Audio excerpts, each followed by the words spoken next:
I'll start off by saying, Oklahoma State's a really good team. They're really good in transition. They're deadly from the three-point line. Even though they didn't shoot it deadly from the three-point line, I know they are. And they just have some really good experienced players. And so I thought they did a really good job of pounding the ball inside off the bounce. And they did a really good job in transition that really hurt us, and we couldn't answer for it.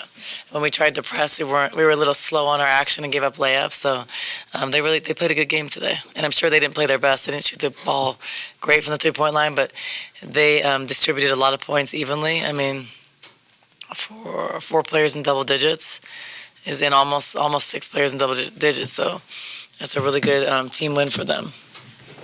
Coach, do you think tonight's a different game if Jada gets to play all four quarters? Yeah, but I think the way we started, not being disciplined in some action, but I think it's a very different game for two reasons. Our leading scorer Jada is out, no excuse because I think Oklahoma State outplayed us, but I think her playing 7 minutes really hurts us because she plays 35 minutes a game. And then also what hurt us even more is Brea's presence inside. When she plays 13 minutes and she's in foul trouble and we only give her 4 shots, we don't win a lot of games. So those two combined are for 25 points, and we had a really tough time scoring. I know on here it says 64, but there was a while we were stuck in the 20s for a long period of time. So those two things hurt us. Definitely, I don't know if we would have won the game today with the way we were playing defensively, but we would have given ourselves a better chance. Just tonight, but also just what you saw on film getting ready for this one. How tough is it to defend Staley for Oklahoma State? I think it's tough. She's a guard that's playing the 4. With my teams in the past, wouldn't be tough, I think, because we'd match up better. I think with our personnel, it's tough because I'm starting 2 5s. So if you look at our team, we're the youngest in the Big 12, and our lack of experience, and it shows in tough situations. And then I start 2 5s because we have our 4 out. So it's a hard matchup. She's a really good player, and she's a guard playing the 4. But I love players like that. I was an undersized player like her. I like the way she attacks off the dribble. She's super efficient from the floor, and she has a really good three-point shot. And the thing is, she's strong enough to defend a 4. So I really like her game a lot. I don't like playing against her. Unfortunately, we're going to have to do it for a couple more years, but she's a good player. And she's good in their system. And she's good in most systems because everybody plays 4 out. So I like players like her. And correct me if I say her name wrong. Isis? Yeah, Isis Beh, yeah. Perfect.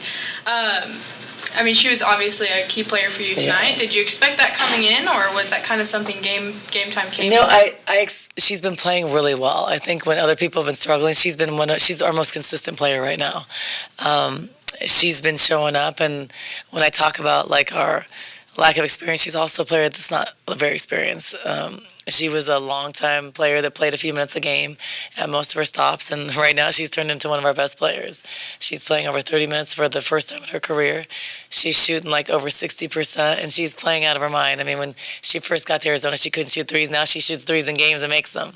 So I'm just so proud of her, and she's showing up. She's sick today, shows up for big games, and she's one of our most consistent. 11 for 13, 3 rebounds. 33 minutes. If you would ask me if Isis Beh can play 30 minutes for us next year and be our point on the on presses and on pick and roll defense, I would say you're crazy. But she's doing it. She's outworked people and worked herself into this role, and she's doing a phenomenal job. And on the defensive side, y'all came out strong on those pick and rolls. The pressure that you applied to begin with kind of gave OSU a little bit of a slow start. Was that something that you wanted to see a little bit more consistently throughout the game? Yeah, that's something we had to do. And when we have athleticism like we have in the past, we do that. And that's what we're known for. We don't have the personnel to do that right now. So we're attempting to do some of it, but it really hurts us when Jada is one of our most consistent defensive players, is out, and then Brea gives us size inside. So it hurts us when they're out, or hurts us when they're in foul trouble and can't play. So that was definitely a factor. And then it showed up on offense and on defense. But, we had to be able to do that. And then you see right now we're a little bit of a step behind. So when we did trap in the backcourt, we were giving overhead threes. I don't know if I don't know the last time in my career, in my 10 years as a head coach, where we've gone away or at home and given up 83 points. So that's uncharted territory I'm not used to. We're used to having some of the best defensive teams in the country. So, this year it's just different. So I got to figure out ways to extract the most I can out of this team and try to find ways to win with the young team. And what was different in the third quarter? What really changed? Just fighting, pressing. I think Katarina came in and gave us some good points off the bench. I think that we missed some chippies, but we were just, and also a team can relax when they have a lead. So I think we just kind of kept on continuing to try to press. But we also gave up a lot of points when we didn't get the press and we didn't get on assignment. I think another thing that really hurt us in the first half was they shot 14 free throws. We shot 2. So that and offensive rebounds was the first half. I thought second half they shot a little bit more threes, which we knew they would. We knew they'd convert on some. But the offensive rebounds still continue to struggle. And just our rotations and being late for rotations. I mean, they had 37 rebounds. We had 28. And that's a problem. And the 11 offensive is a problem. And if you look at second chance points, they had 13. But that and fast breaks. So it wasn't they were scoring a lot of us on us in the half court. They had a tough time scoring. It was scoring in transition. So that's 35 points of, it's a lot of points. I don't know the last time I've given up 83 points in regulation. We'll take 2 questions from local media and then we'll wrap it up. Hey, PJ, hey, Kim. Hey, so heading into that fourth quarter, you had like 15 assists on 19 buckets, and then they went very one-on-one in that last quarter. But you guys were still behind by 20. You were sharing the ball, but you were still behind by 20. So just talk about how, the defense, what it was giving up. Yeah, so it had a really tough time in rotation. So when we went passive on all balls, the guards were driving it down our throat, and then offensive rebounds. And so if you look at Brea's 4th and 5th foul, her 5th foul, offensive rebound, the Katarina didn't box out, and then she got a foul. So I think guards have to do a much better job of being disciplined and boxing out. I think that really hurt us. And then rotation, so being late on rotation or helping off the line of the ball, those things, and they hurt. You get exploited against good teams. Against teams that aren't good, you can recover. Against good teams that move the ball really well, you're going to give up open threes. You're going to give up just rotation and offensive rebounds. So defensively, I have to be much better. I think in this game we probably gave up 5 and 1s. That's a problem. I mean, I don't know if I've ever seen a game where we give up 5 and 1s and 83 points. So those little things matter. You can't foul every time a team goes to the rim either.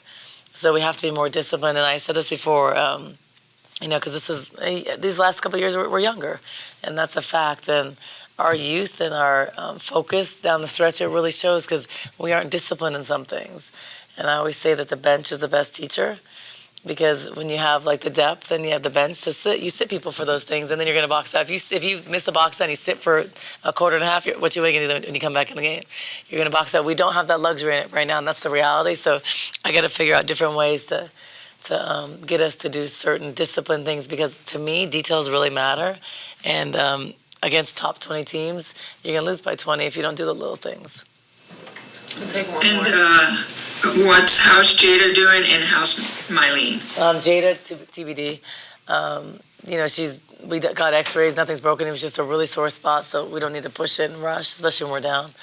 And then Mylene, I'm pretty positive. Don't quote me on this, but probably a concussion. She was a little woozy, and when you have a headache, I'm 99% sure it's a concussion. In my days, that would have been like rest and play tomorrow, but this day it's a concussion. But Mylene's tough.